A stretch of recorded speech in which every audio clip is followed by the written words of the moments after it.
जादुई चक्की। डूंगरपुर गांव में भोला नाम का एक आदमी रहता था। भोला बहुत गरीब था।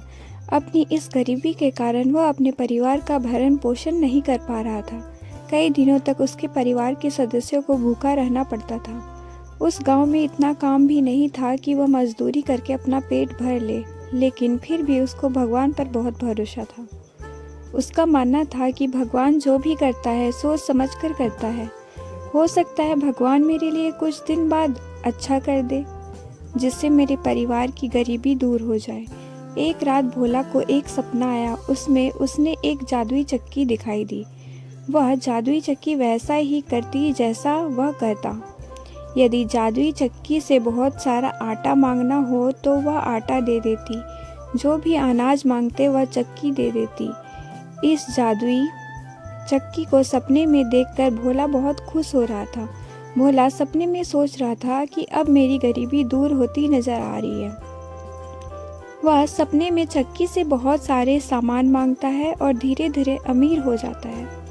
जैसे ही वह सपने में अमीर होता है, सुबह हो जाती है और उसकी नींद खुल जाती है और उसका सपना भी टूट जाता है। सुबह उठकर यह सारे सपने वाली बात भोला अपनी पत्नी को बताता है। उसने पत्नी से कहा, मैंने सपने में एक जादुई चक्की देखी। उस चक्की से मैं जो भी मांग रहा था वह चक्की दे रही थी। मैंने बहुत सारा अनाज मांगा, उसने दे दिया। धीरे धीरे हम अमीर हो गए। तब उसकी पत्नी ने कहा, यह तो सिर्फ एक सपना था, इससे हकीकत ना समझे। हम बहुत गरीब हैं और मुझे तो लगता है हम ऐसे ही गरीब में रहेंगे। ऐसा कब तक चलेगा? मुझे तो कुछ भी समझ नहीं आ रहा है। पत्नी की बातें सुनकर भोला निराश होकर वापस अपने काम पर चला जाता है, लेकिन उसके दिमाग में जादुई चक्की वाला सपना आता ही रहता है। नदी के अंदर एक नाव है और उसमें एक चक्की है जो सब कुछ दे देती है। भोला दिन में दोपहर की छुट्टी मिलने पर रोज उस नदी के किनारे जाता और नदी पर देखता, परंतु कुछ नजर नहीं आता। वापस भोला निराश होकर काम पर आ जाता, लेकिन उसका विश्वास अभी तक नहीं टूटा था। वह प्रतिदिन नदी पर जाता रहता था, लेकिन एक दिन सच में एक नाव में एक चक्की रखी हुई दिखाई दी तो भोला आश्चर्यचकित रह गया। धीरे धीरे वह नाव पास आ गई और नदी के किनारे आकर रुक गई। भोला ने देखा कि आसपास कोई नहीं है। उसने तुरंत नाव से चक्की को उठाया और अपने घर ले आया। उसने अपना सपना सच होता दिखाई देने लगा। उसने चक्की मिलने से लेकर चक्की चलाने तक सारी बात पत्नी को बताई। इस प्रकार कई दिनों तक वह बहुत सारा सामान भोला ने उस चक्की से प्राप्त कर लिया।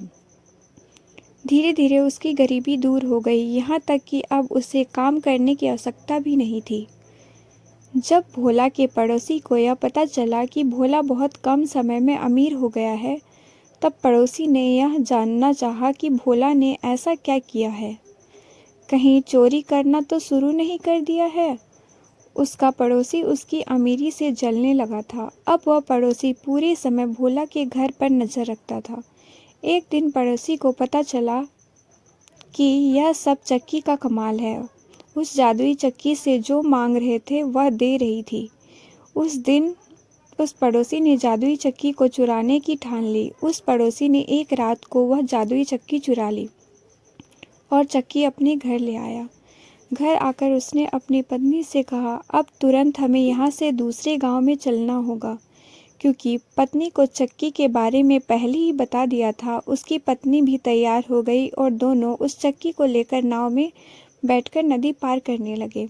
जब वे नाव में बैठकर जा रहे थे, तब पड़ोसी की पत्नी ने कहा कि यह चक्की कैसे काम करती है, जरा मुझे भी बताओ। तब भोला के पड़ोसी ने चक्की से कहा, मुझे बहुत सारा नमक दे दो। तब चक्की ने नमक देना शुरू किया, परंतु उस पड़ोसी को चक्की को बंद करना नहीं आता था।